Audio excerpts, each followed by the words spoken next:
The leader of the opposition, Philip J. Pierre, says he is baffled by the Alan Chastanet administration's commencement of the $15 million Rodney Bay Road Improvement Project, which includes the construction of a 4-lane roadway in the Radway area.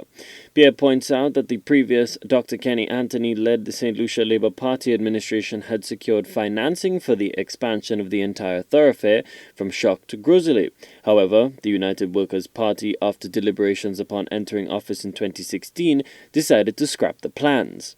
First of all, I want to tell you that the government of St. Lucia had already got a project co-financed through loans facilitated from the Q8 Fund for Arab and Economic Development, $11 million, and the OPEC Fund for International Development, OFID, $18 million. These loans had already been signed off and ready to be disbursed. And the government, the new government, these loans were signed in the year 2015, 2016. It was already approved by these two bodies, and the government actually cancelled the loan. The present government cancelled these loans for $29 million. In 2015, then Prime Minister Dr. Kenny Anthony signed loan agreements on behalf of the government of St. Lucia with the Q8 Fund and OPEC Fund for International Development for the Groseley Road project. The development entailed the rehabilitation of 27 kilometers of primary and secondary roads along the corridor, land acquisition, expansion of the highway to 4 lanes with 7 roundabouts and 9 pedestrian bridges.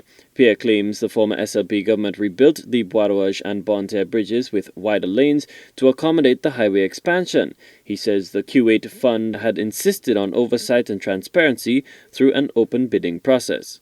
One of the reasons why this project hadn't started, because there was a tendering process for the secondary roads, because the idea was to build the secondary roads to ease the traffic from the secondary roads, from the highway onto the secondary roads, and complete the work on the secondary roads. The reason why it wasn't done, because the communities insisted that there had to be a level of tendering, so there would be no direct awards involved in that highway. The Ministry for Infrastructure last week confirmed that the Rodney Bay Road Improvement Project is being undertaken by the Fresh Start Construction Company through a design, finance, consult arrangement. Pierre, who continues to question the process and timing of the road works, argues that an open public tender would have been more prudent given the scope of the venture. I'm not questioning the contractor. What I'm questioning is a method that the person was chosen. We can't afford to have $15 million of government funds. And who knows? Who is monitoring? How do we know there will not be any cost overruns? And most importantly, is that the right project now when children cannot attend school and you cannot get computers or devices or tablets for them to be able to get their education? Is it the right time now when you have a respiratory hospital where you have patients there who haven't got basic things? The original road project, negotiated under the previous Dr. Kenny Anthony administration, was initially scheduled for completion by the end of 2018. Plans for the SLP version of the roadworks were first announced in the 2014-2015 budget. Colby DeVoe, HTS News Force.